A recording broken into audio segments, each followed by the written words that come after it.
Welcome, Stunt Hangar viewers. This is our Sunday recap of what's been on the web. It's a little hard being a one-man band, but we're going to give it a try. I'm going to try to do this every Sunday.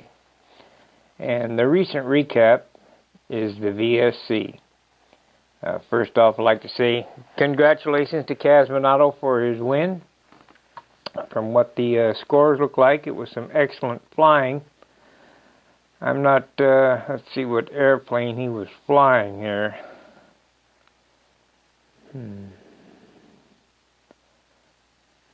Doesn't say. His cohort, I guess, got a second, or he won, what was it here? Let me read it right from the web. That would probably be best. Marusu Huki won the Super 70s. And the hats off to some by Randy Kuberly. First place in Classic was won by an incredibly consistent Casminato with scores 602, 602, and 612, all flown in front of 3 different sets of judges. First place in the Super 70s was won by Marsu Heike. I'm sorry for the mispronunciation. With a very consistent result in the hardest clean corners that he ever witnessed. And I'd like to point out Charlie Reeves was there with his Thunderbird. That's a beautiful airplane. Finished very nicely. There's a Chiseler in there as well. I'm not exactly sure what that is. It's a Hallmark. There's a Usama. There's a couple of those in there. A few Gypsies, Roughies. Of course, the USA won a Gladiator. Humongous Barnstormer. I guess Joe Gilbert won old time with a very light Ringmaster.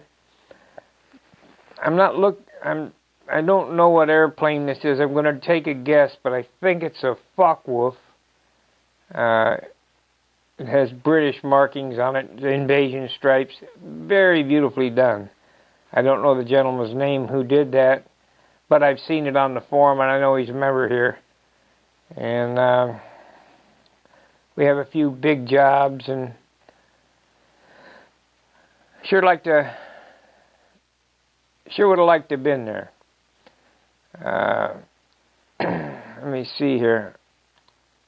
That might be Keith Trossel's Martin Baker, but there again, I don't know. These photos don't have names on them, so it's hard for me to tell. Anyway, in this recap, I'd like to bring you up to speed on the RD1 project. The RD1 project, I'm still waiting for Bob Kruger to get done with the plans, and as soon as those plans are done, we're going to get started on that project. As it stands right now, there's not much sense in me moving forward and showing you how to build some wing that's not going to go into the actual finished airplane. I'm hoping this doesn't take too long because I have to get it done for the Nats. Now, the engine was donated by one of our forum members, and I'm going to donate the wood and the time in building this kit. We're going to give this away to the beginner winner. Now, when I say a beginner winner, I don't want some 75-year-old give it away to some 75-year-old guy that's a beginner. I'm hoping that it's a kid. We'd sure like to get some of these kids involved. And I'm probably going to give away one of my airplanes to one of the juniors.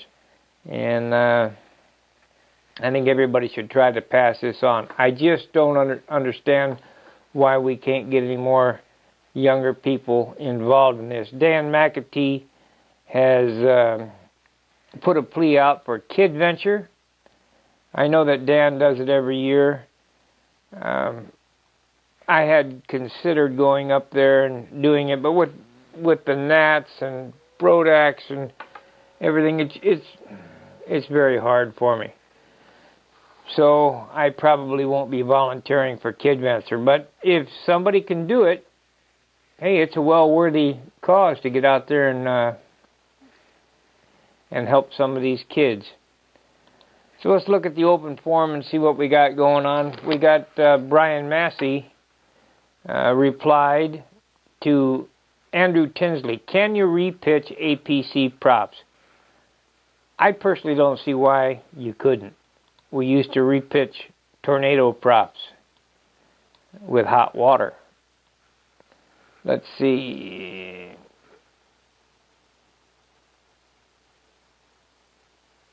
You can repitch wooden props, obviously. Anyway, one of the other guys might chime in and tell me that I'm wrong, but trust me, we used to repitch the white tornado props. And we have another person looking for some canopy material, Steve Dyer. Soda bottle. Or you can go to the hobby store and buy some 30,000 clear plastic sheets. They sell it down at Schaefer's. And I'm sure your local hobby shop does as well. But how I would do it is make a plastic plug of the canopy and then get a soda bottle, 1 liter, 2 liter, whatever's big enough, and then a heat gun, and just heat gun it down over the top of the plug. And it works fairly well. Let's see here. Motorman's asking for pics of the flying field, signs of the pics of your flying field. Well, I'm not sure why. I think there was some vandalism going on. Isn't it a shame that even though there's so very few of us, and we don't really bother anybody, somebody has to vandalize our equipment, signs. But they just vandalized a park here in St. Louis that the kids play at, so let's not get too concerned about that. Big shout out to Shug Emery. He does some great videos. He's a performer, juggler, musician.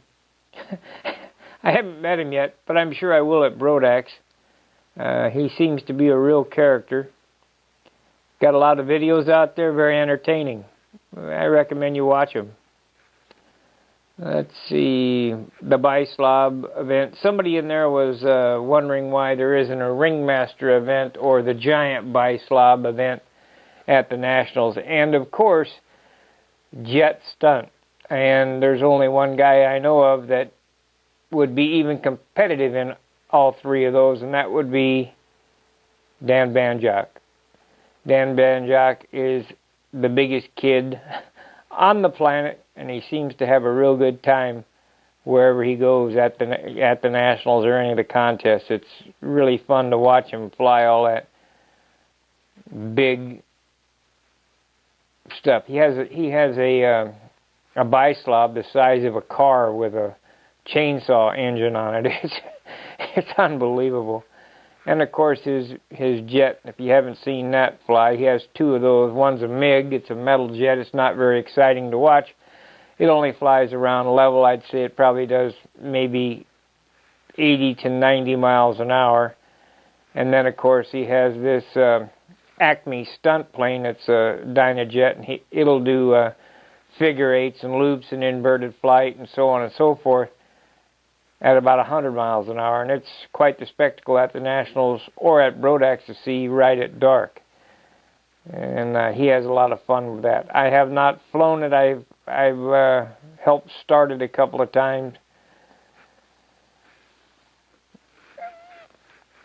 My thing is flying other people's airplanes. God forbid something would happen. A line would break or push rod come off and I hit the ground. Then I'm stuck building an airplane. So I don't normally fly other people's airplanes. But I do let other people fly my stuff. So if I feel you're a capable pilot, if you choose and would like to fly any one of my airplanes, you're more than welcome to. Now, when I say capable, unfortunately, I'm not going to let any beginners or intermediates fly my airplane. I have let some advanced flyers fly my airplanes, and that's nothing against you. It's just that many hours of building goes into those airplanes, and I don't want to lose it for some misjudgment. You never do a reverse wing over with somebody else's airplane. Never. You will be sorry. Unless, of course, you're Paul Walker or Bill Werwage or Bob Hunt or one of them guys, and they're going to pull out at 25, 30 feet off the ground for the first time. And, of course, that may not be true either. I've seen Billy borrow an airplane and come right down to the 2-foot mark. So somebody's butt cheeks were puckering. All right. Let's go through the messages.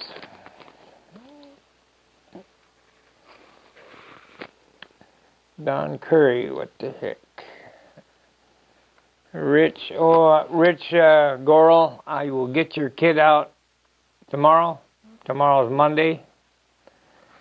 And he's the big winner of the kit giveaway this year, or this month. And I do apologize. To this, I still don't remember the name of the kit. And let's see here.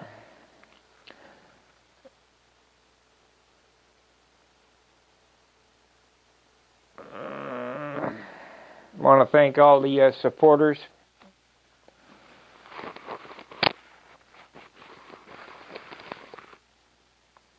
And let's see.